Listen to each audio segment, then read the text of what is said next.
अरे बाप रे बाप, इस गर्मी के मौसम में तो आग लगा रखी है, ऊपर से यह बिस्तर भी आग फेंक रहा है। सच में इस साल में तो बहुत गर्मी पड़ रही है। इस गर्मी ने तो भूचाल मचा रखा है, थोड़ी भी ठंडक नहीं है।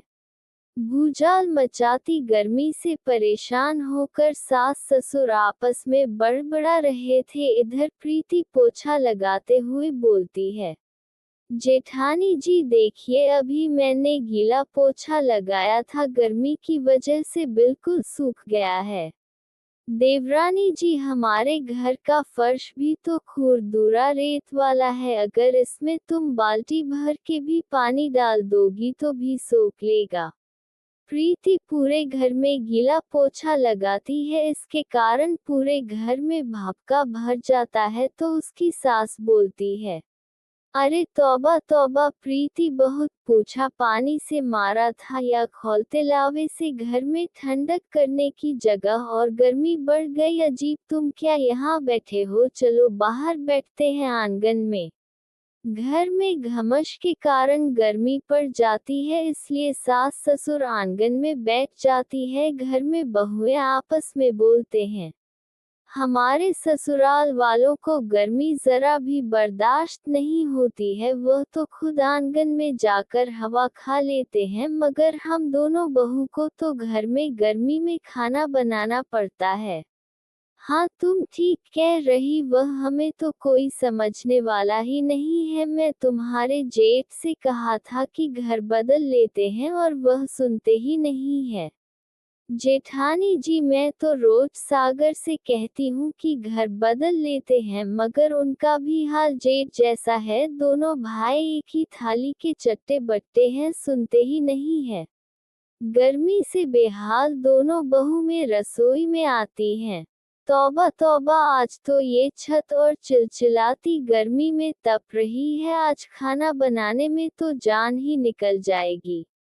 हाँ मगर हमारे पास कोई और दूसरा रास्ता भी तो नहीं है। मैं चावल दिन लेती हूँ, तुम सब्जी काट लो, दोनों लोग मिलजुल के खाना बनाएंगे तो जल्दी बन जाएगा। कई दिन के कपड़े भी जमा है, उन्हें धोने नदी पर भी जाना है। दोनों बहुएं खाना बनाकर कपड़े धोने नदी पर जाने लगते हैं। सुमन, हमने खाना बना दिया है, तुम सबको पड़ोस के खिला देना। जी भाभी, मैं सबको खाना खिला दूंगी, आप कपड़े धोने जाए। तभी दोनों बहू के दोनों बच्चे कपड़े गंदे करके आ जाते हैं। तीस पर प्रीति बौखला के कहती हैं, सुबह से तुम दोनों का पता नहीं है कहाँ रहते हो और यह कपड़े कैसे गंदे कर लिए हैं। तुम दोनों घर पर टिके नहीं रह सकते हो। मुझको नहीं रहना है घर में, मुझको घर में बहुत तगड़ी गर्मी लगती है और खेलूंगा भी कैसे। प्रीति भाभी, रहने दीजिए, बच्चे तो मिट्टी में ही खेलते हैं ना। अरे वह माँ और चाची, आप दोनों नदी पर जा रही हो, हमें भी ले चलिए। हाँ बेटा, तुम दोनों भी हमारे साथ चलो, वैसे भी तुम्हारे शरीर पर बहुत मिट्टी चढ़ गई है, तुम दोनों ठंडे ठंडे पानी में नहा लेना तो यह मिट्टी उतर जाएगी। दोनों बहू में बच्चों को लेकर नदी पर आ जाती है। नदी के किनारे चारों तरफ मिट्टी का बहुत भराव था, इसीलिए वहाँ का वातावरण बहुत ठंडा था। जय राम जी की काकी, आप कैसी हो? मैं तो चंगी भली हूँ, भला मुझे क्या होगा, मेरी नदी के किनारे कुटिया है, लेकिन तुम दोनों इतने दिनों के बाद दिखाई दे रही हो। अरे काफी क्या बताऊं, कुछ दिनों से गर्मी इतनी पड़ रही है कि बाहर निकलकर लगता है कि शरीर अभी जल जाएगा। वैसे काकी, आप इस मटके में मिट्टी क्यों भर रही हो, चूल्हा बनाना है क्या? नहीं प्रीति बेटी, यह मिट्टी में घर में लिपने पोतने के लिए ले जा रही हूँ, क्योंकि बहुत गर्मी पड़ती है। मिट्टी से लिपने पोतने से गर्मी कम लगती है। वैसे भी हमारे जमाने में पक्के घर कहाँ होते थे, सब पर मिट्टी के घर होते थे और हमेशा ठंडे रहते थे। काकी की बात मिट्टी से घर लिखने वाली सुन के दोनों जुगड़ू बहू का दिमाग चलता है। प्रीति, क्यों ना हम भी अपने घर में गीली मिट्टी से लिपाई पटाई कर ले। अगर दादी के घर में ठंडक हो सकती है तो हमारे घर में क्यों नहीं। कम से कम रात में जल्दी जमीन पर तो सोना नहीं पड़ेगा। पहले जल्दी से नहाना धोना कर लेते हैं, फिर मिट्टी ले चलेंगे। नदी में नहाना धोना करके दोनों बहू में नदी के किनारे से गीली मिट्टी भर के ले जाते हैं। बड़ी बहू और छोटी बहू, तुम दोनों ने आज नदी पर कुछ ज्यादा ही समय लगा दिया। और उसे बोरियों में क्या है?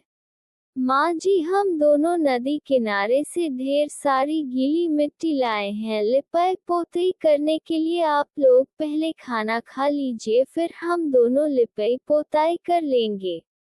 अच्छा ठीक है बहू। दोनों बहुएं मिट्टी का गाढ़ा घोल बनाकर कोने कोने में लिपाई पताई करने लगते हैं। जैसे जैसे मिट्टी सूखने लगती है वैसे वैसे घर की तप कम पड़ जाती है। अरे वाह बहू, तुम दोनों का घर को मिट्टी से लिपने पोतने का देसी जुगाड़ तो बहुत लाभदायक है। अब बिल्कुल भी भाप का नहीं हो रहा है। चलो आज तो चैन की नींद आएगी। लिपाई पोताई करने के बाद दोनों बहू में ठंडक में खाना बनाती है। फिर अगले दिन दोनों बहुएं बहुत मन से खाना बनाते हैं, तभी दीवार की पपड़ी झाड़ के खाने में गिर जाती है। जी अच्छा। दोनों बहुएं बहुत मन से खाना बनाते हैं, तभी दीवार की पपड़ी झाड़ के खाने में गिर जाती है। हे भगवान, ये क्या हो गया? कितने मन से हमने खाना बनाया था, सारा खराब हो गया। अब हम क्या खिलाएंगे घर वालों को? इस रसोई की सारी दिवाली ऐसे ही हो गई खराब है। 2 साल हो गए मकान मालिक को बोल रिपेयरिंग करवाने के लिए, मगर वह सुनता ही नहीं। जेठानी जी, पता नहीं मकान मालिक कब रिपेयरिंग करवाए। इससे अच्छा है कि हम ही मिट्टी से रसोई, इस बार तो 2 बोरी मिट्टी से बात बन जाएगी।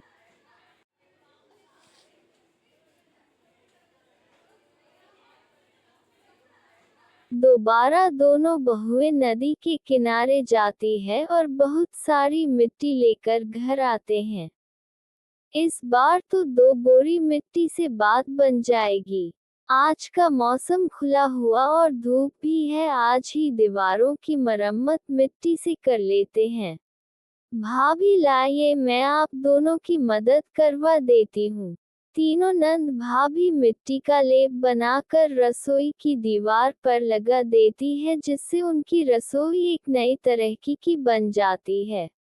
अरे वाह माँ और चाची बुआ, हमारा घर तो बहुत ठंडा है। आज से हम अपने घर में ही क्रिकेट खेलेंगे। तभी प्रीति डांटते हुए कहती है, खबरदार, अगर तुम दोनों में से किसी ने भी घर में क्रिकेट खेलने की कोशिश की। अरे बहू, क्यों बच्चों को डांट डपट रही है, खेलने दे।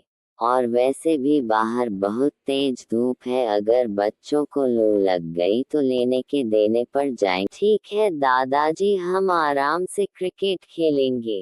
दोनों बच्चे घर में क्रिकेट खेलने लगते हैं, तभी बॉल जाकर सीधे मटके में लगती है, मटका टूट जाता है। तब प्रीति बोलती है, देखा, जिस बात का डर था वही हुआ, अब तोड़ दिया ना मटका। अब हम ठंडे पानी के लिए भी तरसेंगे।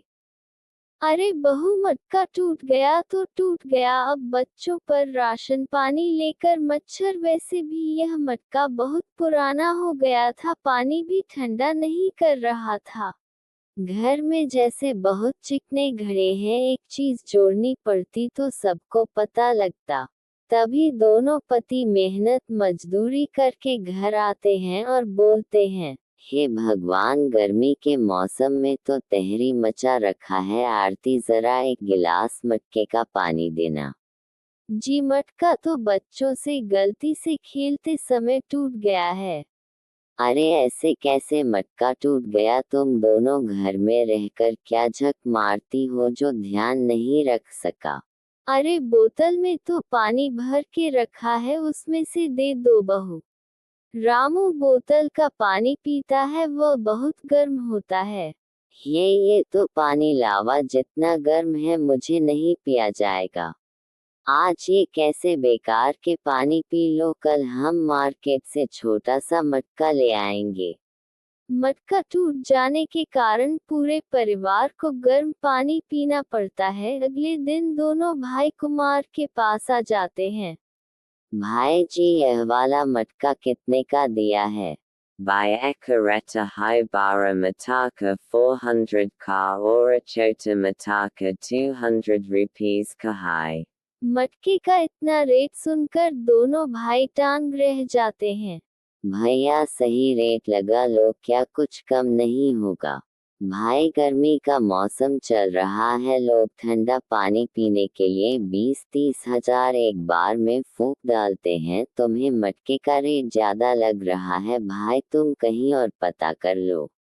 कुमार दोनों भाई की बेइज्जती मार्केट भगा देता है। गुजरते दिनों के साथ गर्मी का तापमान भी 40 से 43 डिग्री बढ़ जाता है, इसलिए खाने की बर्बादी भी ज्यादा होने लगती है। अच्छा हुआ आज हमने जल्दी खाना बना लिया, गर्मी के कारण बुरा हाल है। पूजा, तुम माँ जी और बापू जी से पूछ लो कि खाना लगा दो। दीदी, आपको तो पता है खाना सारे लोग इकट्ठे खाते हैं, यह आ जाएंगे फिर सबको एक साथ खाना लगा देंगे। शाम को दोनों बहुएं खाना परोसती है, तब तुम खुद खा कर देखो, सब्जी बिल्कुल लस्ट लस्ट करती है। तुमसे कितनी बार कहा है कि इस पतीली में खाना मत बनाया करो, इसकी पिंडी फूटी है।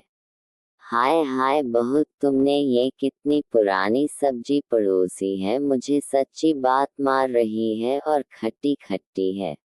अगर मैं सब्जी का एक निवाला भी खा लिया तो मेरा पूरा जी खराब हो जाएगा। बहू, अगर तुम खाना कल का रखती है तो गर्म करने से पहले खाकर देख लिया करोगे खाना सही है कि नहीं। पर माँ जी, यह सब्जी हमने कुछ घंटे पहले ही ताजी बनाई थी, पर यह खराब कैसे हो सकती है? तो खुद खा कर देख लो, सब्जी एकदम लस्ट लस्ट कर रही है। मैंने कितनी बार मना किया है कि इस पतीली में सब्जी मत बनाया करो, पेदी फूटी हुई है। रामू को इतना गुस्सा करते देख आरती भड़क जाती है। घर में बच्चे खुशी, 2-4 बर्तन ही है जिनकी भी पेदी फूटी है। कढ़ाई से लेकर पतीला तवा सबकी पेदी फूट चुकी है। आप लोगों की हिम्मत नहीं होती कि जरूरत का सामान लेकर आऊं। सच में आप दोनों भाइयों की चंडी इतनी मोटी हो गई कि पिछले 2 हफ्ते से मटका लाने को बोल रही हूँ, फिर भी नहीं सुनते। गए थे मटका लाने, पर गर्मी के चलते एक मटका भी 400 का है। इतनी तो हमारी दिहाड़ी भी नहीं है, तो सुन लो कि चूल्हा जलाना है कि ठंडा पानी पीना है। दोनों बहू में गरीब हालात को देखते हुए चुप हो जाते हैं और अगले दिन नदी पर नहाने जाती हैं तो आरती की दिमाग की बत्ती जलती है। देवरानी जी, हमारी समस्या का समाधान तो हमारे आंखों के सामने ही था, हम खुद भी तो इस मिट्टी से माटी का घड़ा बना सकती हैं। आरती दीदी, मैंने कुमार को मटका बनाते देखा है और हमारी एक और समस्या का समाधान भी इसी मिट्टी से हो जाएगा। वह भला कैसे? पूजा, आपने कभी गांव में देसी तरीके से खाना बनते देखा है? दाल चावल कुछ भी, वह लोग खाना बनाने से पहले बर्तन के पेदी में मिट्टी का मोटा लेप लगा देते हैं। हम भी अपने टूटे फूटे बर्तनों में मिट्टी का लेप लगा देंगे, जिससे हमारा खाना भी खराब नहीं होगा और खाना ठंडा भी रहेगा। ये तरकीब तो हमारे लिए रामबाण उपाय है, इससे हमारा राशन भी खराब नहीं होगा। दोनों बहू में सबसे अच्छी गीली चिकनी मिट्टी नदी से घर ले आती है मटका बनाने के लिए। दोनों बहू में आंगन में मटका बनाने के लिए मेहनत कर रही थी, तभी पड़ोसन उनकी खिल्ली उड़ाने आ जाती है। लगता है तुम्हारे परिवार के हालात बहुत बुरे हैं जो तुमने कुमार का काम शुरू कर दिया है। चलो अच्छा है, नमक रोटी का तो इंतजाम हो ही जाएगा। शांति चाची, आपको दूसरों के घर में ताक झाक करने के अलावा और कुछ काम नहीं है जो अपने घर में तुम्हारे घर की ऐसी ऐसी ही चल रही होगी। चाहते अपने घर में ठंडी ठंडी हवा खाओ। आरती का तेरा जवाब सुन के शांति को मिर्ची लग जाती है। फिर कुछ देर बाद दोनों बहुएं मिलके एक बड़ा सा मटका बनाती है। बस आज इस मटकी को धूप में सुखा देते हैं और फिर इसे भट्टी में पका लेंगे और फिर कल से हम ठंडा ठंडा पानी पी पाएंगे। मतलब कल से हमें इस मिट्टी के घड़े का ठंडा ठंडा पानी पीने को मिलेगा। आज पूरा दिन मटका बनाने और मिट्टी ढोने में कमर तेरी हो गई। मेरे तो पैरों में छाले पड़ गए हैं। मन करता है इस ठंडी ठंडी मिट्टी में अपने पैर में लगा लो बर्फ जितनी ठंडी है यह मिट्टी। रुक आरती बेटी, मैं तेरे पैर में मिट्टी का लेप लगा देता हूँ, वैसे भी यह मिट्टी लाभ करेगी, नुकसान नहीं। आरती की सास आरती के पैर में मिट्टी का लेप बनाकर लगा देती है। अरे माँ जी, यह मिट्टी का लेप तो चंदन के लेप जितना ठंडा और आराम दे रहा है। मेरी दादी के चबाने का जुगाड़ है। वैसे भी पहले के लोग चप्पल थोड़ी ना पहना करते थे। ठंड का मौसम हो या गर्मी का या बारिश का, सब नंगे पैर ही चला करते थे। इस कारण उनके पैरों में जलन और चले से पड़ जाते थे, तो सब लोग यही ठंडी मिट्टी अपने पैरों में लगा लेते थे। वैसे माँ जी, पुराने जमाने के लोग भी नुस्खे का इस्तेमाल करके अपना जीवन बहुत बेहतर बना लेते थे। वैसे पूजा दीदी, काफी समय हो गया है, चलो खाना बनाते हैं। आरती रसोई में टूटे बर्तनों पर मिट्टी का मोटा लेप लगाकर खाना बनाकर सबको खिलाती है।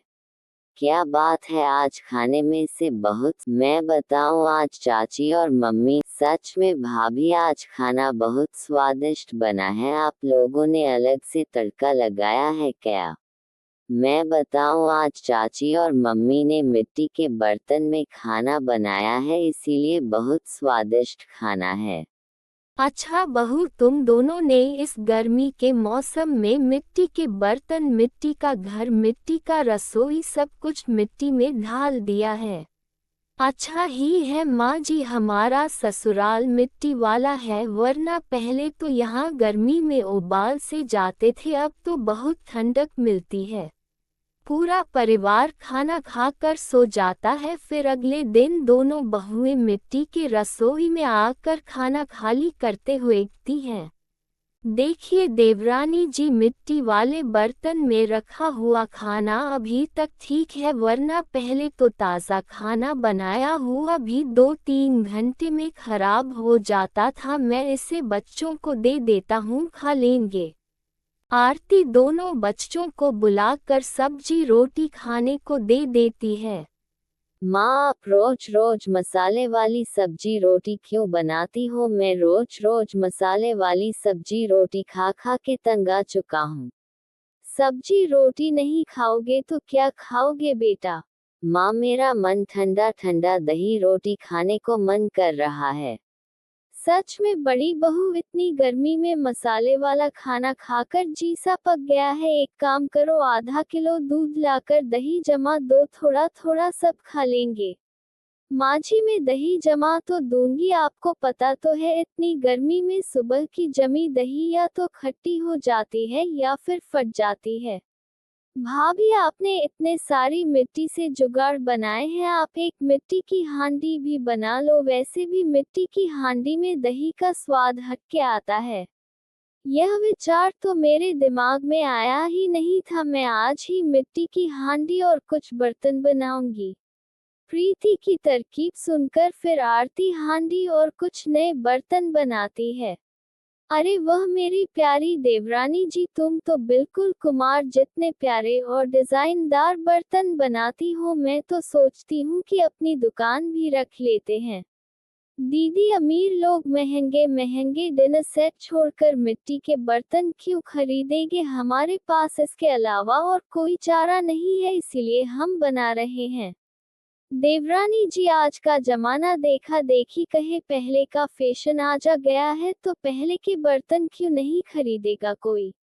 दोनों में बात ही कर रहे थे, तभी पड़ोस की रमा उनके पास आती है और कहती है, अरे बहू, तुम दोनों के गुडों का कोई जवाब नहीं, इतनी सुंदर सुंदर मिट्टी के बर्तन बनाए हैं। मुझे भी अपनी रसोई के लिए डिनर सेट बनवाना है, कढ़ाई चम्मच प्लेट सब कुछ बनवाना है। तुम बस कितने पैसे दोगी बता दो। पड़ोस वाली कोठी वाली रमा की बात सुनकर दोनों बहुएं एक दूसरे की शक्ल देखने लगती है। आंटी जी, मिट्टी लाने में और बर्तन बनाने में बहुत ज्यादा मेहनत लगेगी, तो मैं आपसे 4,000 रुपए लूंगी। 4,000 क्यों? मैं तुम दोनों को 5,000 दूंगी, मगर तुम दोनों मेरे बर्तनों को बनाने की तैयारी शुरू कर दो, क्योंकि 2 दिनों में मेरे गांव से कुछ मेहमान आने वाले हैं। उन्हें मिट्टी के बर्तनों में खाना खाने का बहुत शौक है।